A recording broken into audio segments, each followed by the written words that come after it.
आपने जो लेख लिखे हैं और पूछे हैं कि रिटायरमेंट से पहले आप बता के जाए कि क्या-क्या हुआ है, ये जो क्वेश्चन्स उठ रहे हैं, आपको उम्मीद है क्या मिलेगा वो उनका रिटायरमेंट से पहले ये सवाल का जवाब मिल जाएगा?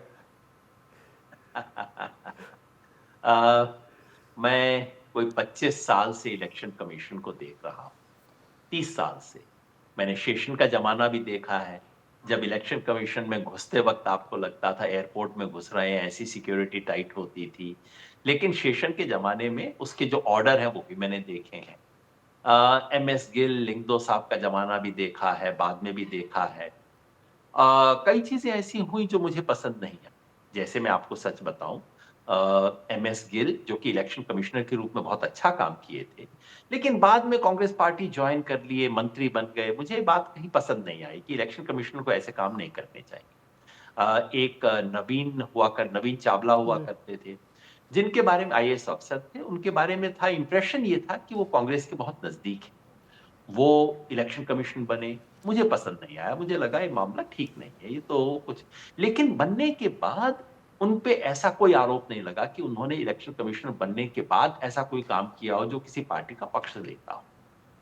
लेकिन पिछले 4-5 साल से इलेक्शन कमीशन की जो हालत होती जा रही है और ख़ास तौर पे 5 साल पहले जब अशोक लवासा जी को 2019 के इलेक्शन के बाद हटाया गया था और सारा देश जानता है किस स्थिति में हटाया गया था। अशोक लवासा इलेक्शन कमिश्नर थे, बीजेपी के द्वारा अपॉइंटेड इलेक्शन कमिश्नर थे। उनका कसूर ये था कि जब मोदी जी की एक चैनल लॉन्च की गई चुनाव के बीच में 2019 में, सर तो इसका उन्होंने मतलब कहा है नहीं ये तो ठीक कि नहीं। ये आंसर नहीं मिलने वाला है, ये क्वेश्चन का आंसर नहीं मिलने वाला है। मेरा और एक छोटा-सा आज जो सवाल है सर। स्थिति बन गई है इलेक्शन कमीशन की, उसमें मुझे उम्मीद नहीं लगती है कि होगा क्योंकि जितनी ठीक है, सर। लो सिचुएशन आज इलेक्शन कमीशन की आई है, उतनी मैंने आज तक कभी नहीं देखी। सर और एक छोटा-सा सवाल है सर।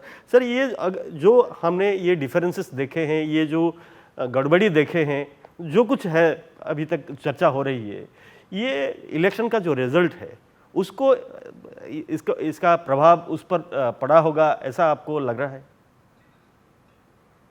ये सवाल उठता है। देखिए, अभी भी जो डिस्क्रिपेंसीज़ हैं, उड़ीसा के मैंने जो देखे हैं, कहीं पे भी डिस्क्रिपेंसी का क्वांटम इतना नहीं है जो कि वोटिंग मार्जिन से विक्ट्री मार्जिन से ज़्यादा हो। हुँ? किसी भी अभी तक जो प्रमाण आए हैं वहाँ पे विक्ट्री मार्जिन जो है बीजेपी का ज़्यादा है और जो डिस्क्रिपेंसीज़ हमें अब तक पता लगे हैं वो कम। तो हम एकदम इस निष्कर्ष पे नहीं पहुँच सकते हैं कि ये इस गड़बड़ी के कारण बीजेपी चुनाव जीती उड़ीसा। हालाँकि उत्तर भारत की कई कॉन्स्टिट्यूएंसीज़ हैं जहाँ ऐसे संदेह बनता है।